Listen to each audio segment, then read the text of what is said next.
মুশফিকুর রহিম আর সাকিব আল হাসান তো আনডাউটেডলি বাংলাদেশের all time great ক্রিকেটারদের দুজন।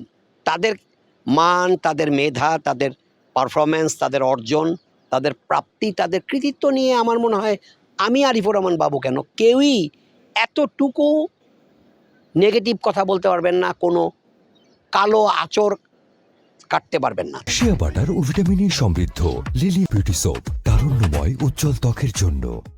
তারা বাংলাদেশের ক্রিকেটের best possible all time great performer. বাংলাদেশকে অনেক কিছু দিয়েছেন, তাদের নিজেদের ক্যারিয়ারও অনেক সমৃদ্ধ।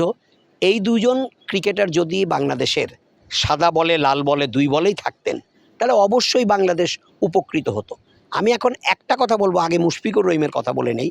মুশফিকুর রহিম এখনও টেস্ট খেলছেন, তো তিনি টেস্ট খেললে ওয়ানডে খেলতে পারবেন না কেন? ওয়ানডে তো 100 ওভারের খেলা, 50 ওভার ব্যাটিং, 50 ওভার ফিল্ডিং। কাজে কাজে আমার মনে হয় মুশফিকুর রহিমের ফিটনেস নিয়ে চিন্তা করার কিছু নাই। তিনি সাদা বলে এখন কতটা ফ্লুয়েন্ট, কতটা স্বচ্ছন্দ, এবং তিনি নিজে সাদা বলে খেলতে চান কি না, ওয়ার্ল্ড কাপ খেলার জন্য যে মানসিক প্রস্তুতি, আপনি ফিজিক্যাল প্রস্তুতির কথা বললেন, আমি বলবো না, কারণ যিনি টেস্ট খেলেন এবং যিনি ক্লাব ক্রিকেটে খেলেন, যিনি বিপিএলে টি20 খেলেন, ক্লাব ক্রিকেটের 50 ওভারের লিগ তো মুশফিক খেলেন, এবং তিনি টেস্ট খেলেন, টেস্টে তো তিনি নিজেই একদিন ব্যাটিং করে ফেলেন। কাজে আমার মনে হয় না মুশফিকের ফিটনেস লেভেল নিয়ে কোনো সংশয় থাকার কথা। বাট মুশফিকের সাদা বলে তিনি এখনও আগের মতো ফ্লুয়েন্ট কিনা, এবং তিনি ইন্টারন্যাশনাল লেভেলের ক্রিকেটে বলছি, দেশীয় ক্রিকেটে নয়, দ্যাট ইজ প্রিমিয়ার লিগ আর ইন্টারন্যাশনাল ওয়ানডে এক নয়। কাজেই মুশফিকুর রহিম যদি নিজেই ইচ্ছে প্রকাশ করেন দল তাকে চাইতেই পারে।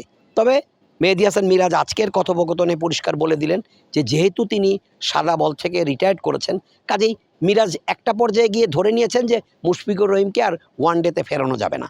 এখন আসা যাক সাকিব আল হাসান প্রসঙ্গে। সাকিব আল হাসান হচ্ছে এমন একজন পারফর্মার, তাকে কে না চাইবে? তার ব্যাটিং আছে, তার বোলিং আছে, তার ফিল্ডিং আছে, তার গেম রিডিং দুর্দান্ত। যে কোনো সিকোয়েন্সে, যে কোনো পারিপার্শ্বিকতায়, পরিস্থিতিতে সাকিব আল হাসানের অভিজ্ঞতা, তার ক্রিকেট বোধ, তার ক্রিকেট বুদ্ধি, তার তীক্ষ্ণ ধারালো ক্রিকেট জ্ঞান দলের জন্য সম্পদ। অ্যাট দ্য সেম টাইম তার ব্যাটিং এখনও ফুরিয়ে যায়নি, তিনি এখনও বল হাতে ভালো বলার।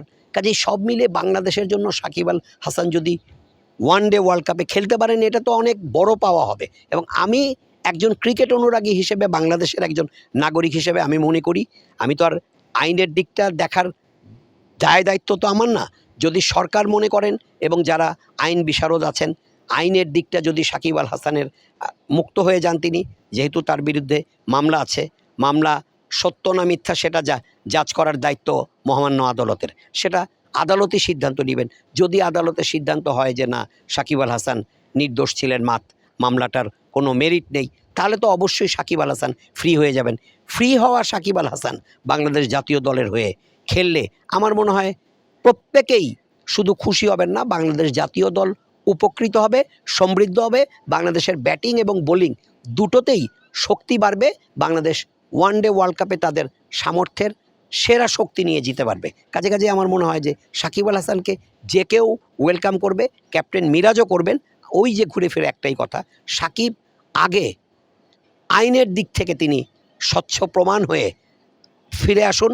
যদি দেশের আদালত এবং সরকার মনে করেন সাকিব আল হাসানের এখন দেশে ফেরা নিয়ে আর কোনো সংশয় নেই, তাহলে নিশ্চয়ই তার জাতীয় দলে ফেরা নিয়েও আর কোনো সমস্যা থাকার কথা নয়। আমার কাছে মনে হয় টিম বাংলাদেশ, কোচিং স্টাফ এবং অধিনায়ক মিরাজ, তারা সবাই সাকিব আল হাসানকে কায়মনে চাচ্ছেন, এবং সাকিব আল হাসানকে হয়তোবা আমরা ওয়ানডে ওয়ার্ল্ড কাপে দেখতেও পারি আমার মনে হয়।